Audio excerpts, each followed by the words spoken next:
ಜೈಲಿಗೆ ಹೋಗಿ ಬಂದವರು ನಶಿಸಿ ಹೋಗ್ತಾರೆ, ಎಚ್ಚರಿಕೆ ಕೊಟ್ಟವರು ನಾಶವಾಗ್ತಾರೆ.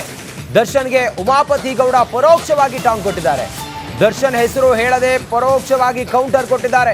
ಸಿದ್ದಾಪುರದ ಹಲಗಡಿ ಕೊಪ್ಪದಲ್ಲಿ ವಾಗ್ದಾಳಿ ಮಾಡಿದ್ದಾರೆ. ನೋಡಿ, ಮಾತಾಡ್ತಾ ಉಮಾಪತಿ ಗೌಡ ಇತ್ತೀಚೆಗೆ ದರ್ಶನ್ನ ಜೈಲಿಗೆ ಹೋದಾಗ ಪರೋಕ್ಷವಾಗಿ ಟಾಂಗ್ ಕೊಟ್ಟಿದ್ರು. ಈಗ ಜೈಲಿನಿಂದ ಬಿಡುಗಡೆ ಆಗಿ ದರ್ಶನ್ನ ಜಾಮೀನಿನ ಮೇಲೆ ಹೊರಗಡೆ ಬಂದಾಗ ಜೈಲಿಗೆ ಹೋಗಿ ಬಂದವರು ನಶಿಸಿ ಹೋಗ್ತಾರೆ, ಎಚ್ಚರಿಕೆ ಕೊಟ್ಟವರು ನಾಶವಾಗ್ತಾರೆ. ದರ್ಶನ್ಗೆ ಉಮಾಪತಿ ಗೌಡ ಪರೋಕ್ಷವಾಗಿ ಟಾಂಗ್ ಕೊಟ್ಟಿದ್ದಾರೆ. ದರ್ಶನ್ ಹೆಸರನ್ನ ಹೇಳಲಿಲ್ಲ, ಪರೋಕ್ಷವಾಗಿ ಕೌಂಟರ್ ಕೊಟ್ಟಿದ್ದಾರೆ ಉಮಾಪತಿ ಗೌಡ, ನಿರ್ಮಾಪಕ ಉಮಾಪತಿ ಗೌಡ. ಮುಂದುವರೆದು ಮಾತಾಡ್ತಾರೆ, ನನ್ನ ಭಯ ಬೀಳಿಸುವಂತ ಶಕ್ತಿ ಯಾರಿಗೂ ಇಲ್ಲ, ನನ್ನನ್ನು ಹೆದರಿಸುವಂತ ಶಕ್ತಿ ಯಾರಿಗೂ ಇಲ್ಲ. ಸರಿಯಾದ ದಾರಿಯಲ್ಲಿ ಸಂಪಾದನೆ ಮಾಡಿದ್ದೀನಿ, ಸಾಯೋವರೆಗೂ ಇನ್ನೊಬ್ಬರಿಗೆ ಮಾದರಿಯಾಗಿ ಇರ್ತೀನಿ. ಬದುಕಿನ ಪಾಠ ಮಾಡುತ್ತಾ ದರ್ಶನ್ಗೆ ಕೌಂಟರ್ ಕೊಟ್ರ ಉಮಾಪತಿ ಗೌಡ.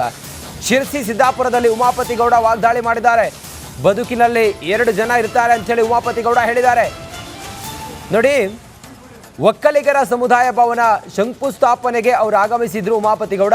ಆಗ ಉಮಾಪತಿ ಗೌಡ ದರ್ಶನ್ ಕುರಿತಾಗಿ ಹೇಳಿದ್ದಾರೆ. ನಾನಿವತ್ತು ಈ ವೇದಿಕೆಯಲ್ಲಿ ನಿಂತಿದ್ದೀನಿ ಅಂದ್ರೆ ಅನೇಕ ಕಷ್ಟಗಳನ್ನು ಎದುರಿಸಿದ್ದೀನಿ ಅಂತೇಳಿ ಎಲ್ಲ ಹೇಳಿದ್ದಾರೆ. ನಾನಿವತ್ತು ಈ ವೇದಿಕೆ ಮೇಲೆ ನಿಂತಿದ್ದೀನಿ ಅಂತ ಆದ್ರೆ ಅನೇಕ ಕಷ್ಟಗಳನ್ನ, ಅನೇಕ ಗಂಟೆ ತಕರಾರುಗಳನ್ನ ಎದುರಿಸಿ ಈ ವೇದಿಕೆ ಮೇಲೆ ನಿಂತಿದ್ದೀನಿ. ನನ್ಗೆಲ್ಲರೂ ಕೇಳ್ತಾರೆ, ಏನಪ್ಪ ಮಾಡ್ತೀಯಾ, ದೊಡ್ಡ ದೊಡ್ಡವ್ರನ್ನ ಎದುರಾಕ್ತಿದ್ಯಾ ಅಂತ. ನಾನು ಎದುರಾಕೊಳ್ಳಲ್ಲ, ನನ್ನವ್ರು ಎದುರಾಕ್ಬಿಡ್ತಾರೆ. ಆಮೇಲೆ ದಿನದಿನಕ್ಕೂ ಒಂದು ತಲೆಯಲ್ಲಿ ಹಿಡ್ಕೋಬೇಕಾಗ್ತದೆ. ನಾವು ಗಟ್ಟಿಗಿದ್ದೀವಿ, ನಾವು ಮಾಡೋ ಕೆಲಸ ಒಳ್ಳೇದಾದ್ರೆ ನಾವು ಯಾರಿಗೂ ಭಯ ಬೀಳಬೇಕಾಗಿಲ್ಲ. ಭಯ ಬೀಳಬೇಕಾದ್ರೆ ನಮಗೆ ಗುರು ಹಿರಿಯರಿಗೆ ನಾವು ಭಯ ಬೀಳಬೇಕು, ನಮ್ಮ ತಂದೆ ತಾಯಿಗಳು ಭಯ ಬೀಳಬೇಕು, ಬಂಧು ಮಿತ್ರರಿಗೆ ಭಯ ಬೀಳಬೇಕು, ಒಳ್ಳೆ ಕೆಲಸ ಮಾಡುವಂಥವ್ರಿಗೆ ನಾವು ಭಯ ಬೀಳಬೇಕಾಗ್ತದೆ. ಯಾವುದೇ ಕಾರಣಕ್ಕೂ ನಾನು ಯಾವುದಕ್ಕೂ ಭಯ ಬೀಳಲ್ಲ. ನನ್ನ ಭಯ ಬೀಳಿಸುವಂತ ಶಕ್ತಿ ಯಾರಿಗೂ ಇಲ್ಲ. ಸರಿಯಾದ ದಾರಿಯಲ್ಲಿ ಸಂಪಾದನೆ ಮಾಡ್ತಾ ಇದ್ದೀನಿ. ಸಾಯೋವರೆಗೂ ಇನ್ನೊಬ್ಬರಿಗೆ ಮಾದರಿಯಾಗಿರ್ತೀನಿ ಹೊರತು ಇನ್ನೊಬ್ಬರಿಗೆ ಎಚ್ಚರಿಕೆ ಆಗುವ ರೀತಿ ನಾನು ಯಾವುದೇ ಕಾರಣಕ್ಕೂ ಬದುಕಲ್ಲ. 2 ರೀತಿ ಬದುಕಿದೆ. ಏನು, ಈ ವೇದಿಕೆನ ಕಟ್ಟಿರ್ತಕ್ಕಂಥವ್ರೆಲ್ಲ ಉದಾಹರಣೆ ಆಗಿ ಒಂದು ಮಾದರಿ ಆಗಿರೋಂಥವ್ರು. ಇನ್ನೊಂದಷ್ಟು ಜನ ಏನು ಅಂದ್ರೆ ಎಚ್ಚರಿಕೆ ಕೊಡುವಂಥವ್ರು. ಏನು, ಜೈಲಿಗೆ ಹೋಗುವಂಥವ್ರು ಅಥವಾ ಇನ್ನೊಬ್ಬರು ತೊಂದರೆ ಕೊಟ್ಟು ನಶಿಸಿ ಹೋಗುವಂಥವ್ರೆಲ್ಲ ಎಚ್ಚರಿಕೆ ಕೊಡುವಂಥವ್ರು. ನೀವು ಆಯ್ಕೆ ಮಾಡಬೇಕಾಗ್ತದೆ ನಿಮ್ಮ ಮಕ್ಕಳನ್ನ ನೀವು ಯಾವ ರೀತಿ ಬೆಳೆಸ್ಬೇಕು ಅಂತ. ಉದಾಹರಣೆಯಾಗಿ ಬೆಳೆಸ್ಬೇಕಾ ಅಥವಾ ಎಚ್ಚರಿಕೆಯಾಗಿ ಬೆಳೆಸ್ಬೇಕಾ ಅನ್ನೋದು. ಇವತ್ತಿನ ಮಕ್ಕಳಿಗೆ ಕಲಿಸ್ಬೇಕಾಗಿರೋದು ಸಂಪಾದನೆ ಜೊತೆಲಿ, ಬದುಕೋ ಜೊತೆಲಿ, ವಿದ್ಯೆ ಜೊತೆಲಿ ಬದುಕೋ ಕಲೆ ಹೇಳ್ಕೊಡ್ಬೇಕಾಗ್ತದೆ. ನಾನು ಯಾವುದೋ ಮೊನ್ನೆ ನ್ಯೂಸ್ ಪೇಪರ್ ಹೋಗ್ತಾ ಇದ್ದೆ, ಏನು 80% ಬಂದಿದ್ದಂತೆ, ಇನ್ನೊಂದು 2% ಕಡಿಮೆ ಬಂದಿದ್ದಕ್ಕೆ ಸೂಸೈಡ್ ಮಾಡ್ಕೊಬೇಕು. ನಮಗೆ ಬಂದಿರೋ ತೊಂದರೆಗಳನ್ನ ನಾವು ನೋಡ್ಬಿಟ್ರೆ, ನಾವು ಫೇಲ್ ಆದಾಗ ನಾವು ಯಾವಾಗಲೂ ಸೂಸೈಡ್ ಮಾಡ್ಕೋಬೇಕಾಗಿತ್ತು. ನಾವು ಯಾವುದೇ ಕಾರಣಕ್ಕೂ ಜೀವನಕ್ಕೆ ಭಯ ಪಡಲಿಲ್ಲ.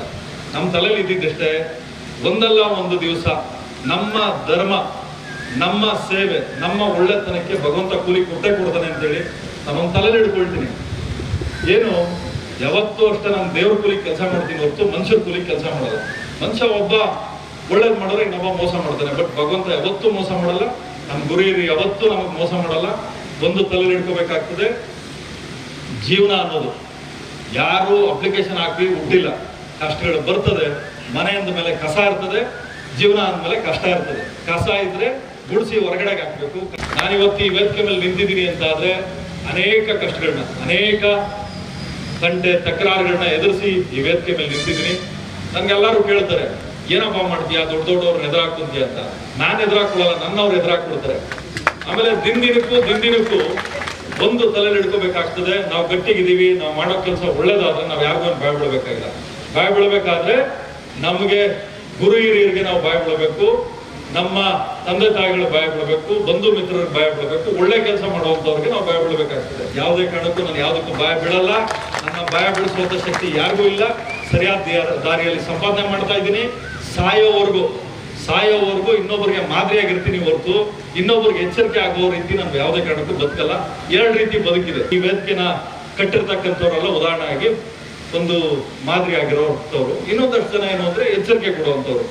ಏನು, ಜೈಲಿಗೆ ಹೋಗುವಂಥವ್ರು ಅಥವಾ ಇನ್ನೊಬ್ಬರು ತೊಂದರೆ ಕೊಟ್ಟು ನಶಿಸಿ ಹೋಗುವಂಥವ್ರೆಲ್ಲ ಎಚ್ಚರಿಕೆ ಕೊಡುವಂಥವ್ರು.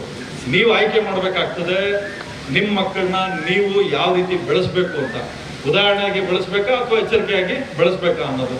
ಇವತ್ತಿನ ಮಕ್ಕಳಿಗೆ ಕಲಿಸ್ಬೇಕಾಗಿರೋದು ಸಂಪಾದನೆ ಜೊತೆಲಿ, ಬದುಕೋ ಜೊತೆಲಿ, ವಿದ್ಯೆ ಜೊತೆಲಿ ಬದುಕೋ ಕಲೆ ಹೇಳ್ಕೊಡ್ಬೇಕಾಗ್ತದೆ. ನಾನು ಯಾವುದೋ ಮೊನ್ನೆ ನ್ಯೂಸ್ ಪೇಪರ್ ಹೋಗ್ತಾ ಇದ್ದೆ, ಏನು 80% ಬಂದಿದ್ದಂತೆ, ಇನ್ನೊಂದು 2% ಕಡಿಮೆ ಬಂದಿದ್ದಕ್ಕೆ ಸೂಸೈಡ್ ಮಾಡ್ಕೊಬೇಕು. ನಮಗೆ ಬಂದಿರೋ ತೊಂದರೆಗಳನ್ನ ನಾವು ನೋಡ್ಬಿಟ್ರೆ, ನಾವು ಫೇಲ್ ಆದಾಗ ನಾವು ಯಾವಾಗಲೂ ಸೂಸೈಡ್ ಮಾಡ್ಕೋಬೇಕಾಗಿತ್ತು. ನಾವು ಯಾವುದೇ ಕಾರಣಕ್ಕೂ ಜೀವನಕ್ಕೆ ಭಯ ಪಡಲಿಲ್ಲ.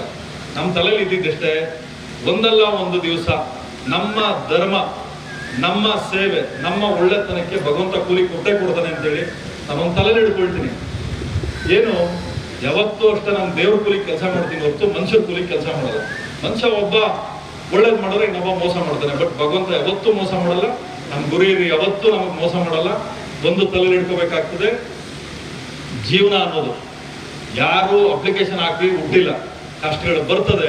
ಮನೆ ಅಂದ ಮೇಲೆ ಕಸ ಇರ್ತದೆ, ಜೀವನ ಅಂದಮೇಲೆ ಕಷ್ಟ ಇರ್ತದೆ. ಕಸ ಇದ್ರೆ ಗುಡಿಸಿ ಹೊರಗಡೆಗೆ ಹಾಕ್ಬೇಕು, ಕಷ್ಟ ಇದ್ರೆ ಜಯಿಸಿ ಬದುಕಬೇಕು.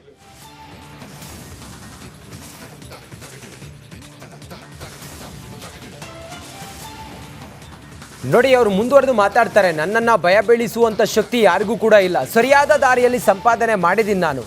ಸಾಯೋವರೆಗೂ ಕೂಡ ಇನ್ನೊಬ್ಬರಿಗೆ ಮಾದರಿಯಾಗಿರ್ತೀನಿ ನಾನು. ಬದುಕಿನ ಪಾಠ ಮಾಡುತ್ತಾ ದರ್ಶನ್ಗೆ ಕೌಂಟರ್ ಕೊಟ್ರ ಉಮಾಪತಿ ಗೌಡ. ಶಿರಸಿ ಸಿದ್ದಾಪುರದಲ್ಲಿ ಉಮಾಪತಿ ಗೌಡ ವಾಗ್ದಾಳಿ ಮಾಡಿದ್ದಾರೆ.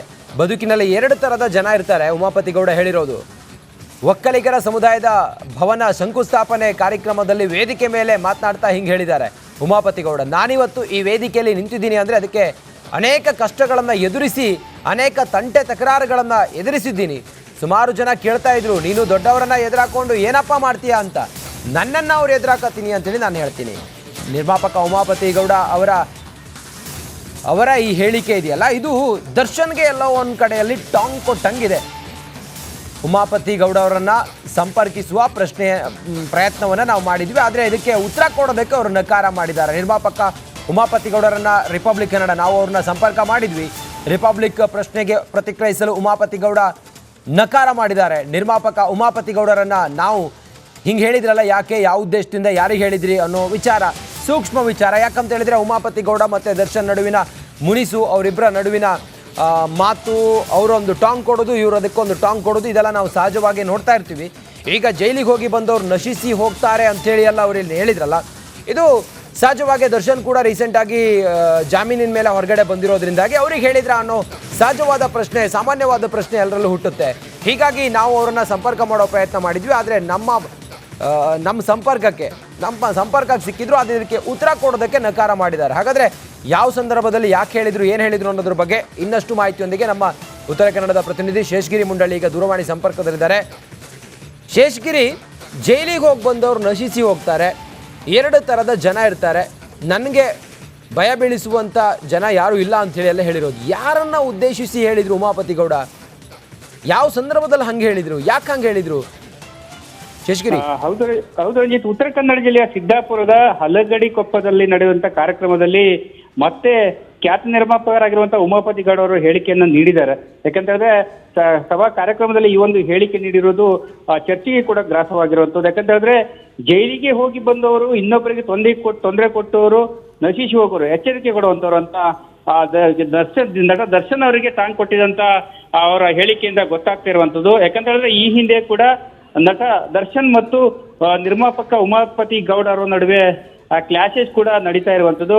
ಅದೇ ರೀತಿ ಕೂಡ ಮತ್ತೆ ಅವರ ಹೆಸರು ಹೇಳದೆ ಇವತ್ತು ಪರೋಕ್ಷವಾಗಿ ಅವರ ವಿರುದ್ಧ ಒಂದು ಹರಿಹಾಯ್ದಿರೋದು ಕಂಡು ಬರ್ತಾ ಇರುವಂತದ್ದು. ಯಾಕಂತ ಹೇಳಿದ್ರೆ ಇವತ್ತು ಕರೆ ಒಕ್ಕಲಿಗರ ಸಮುದಾಯದ ಭವನದ ಶಂಕುಸ್ಥಾಪನೆ ಸಂದರ್ಭದಲ್ಲಿ ಈ ಒಂದು ಹೇಳಿಕೆಯನ್ನ ಕೊಟ್ಟಿದ್ದಾನೆ. ಯಾಕಂತ ಹೇಳಿದ್ರೆ ನಾನು ಕೂಡ ಕಷ್ಟದಿಂದ ಮೇಲೆ ಬಂದಿದ್ದೇನೆ, ಅಂದ್ರೆ ನಾನು ಇವತ್ತು ಈ ವೇದಿಕೆಯಲ್ಲಿ ನಿಂತಿದ್ದೇನೆ ಅಂತ ಹೇಳಿದ್ರೆ ಅನೇಕ ಕಷ್ಟಗಳನ್ನು ಎದುರಿಸಿದ್ದೇನೆ, ತಕರಾರುಗಳನ್ನು ಎದುರಿಸಿದ ಎಂಬ ಮಾತುಗಳನ್ನ ಹೇಳಿದ್ದಾರೆ. ಹೀಗಾಗಿ ದರ್ಶನ್ ಅವರಿಗೆ ಈ ಒಂದು ಅವರ ಹೇಳಿಕೆ ಟಾಂಗಿ ಕೊಟ್ಟಿರುವಂತೆ ಇದೆ ಅಂತ ಹೇಳ್ಬೋದು Ranjith. Okay Seshagiri, thank you ತಮ್ಮೆಲ್ಲ ಮಾಹಿತಿಗಾಗಿ.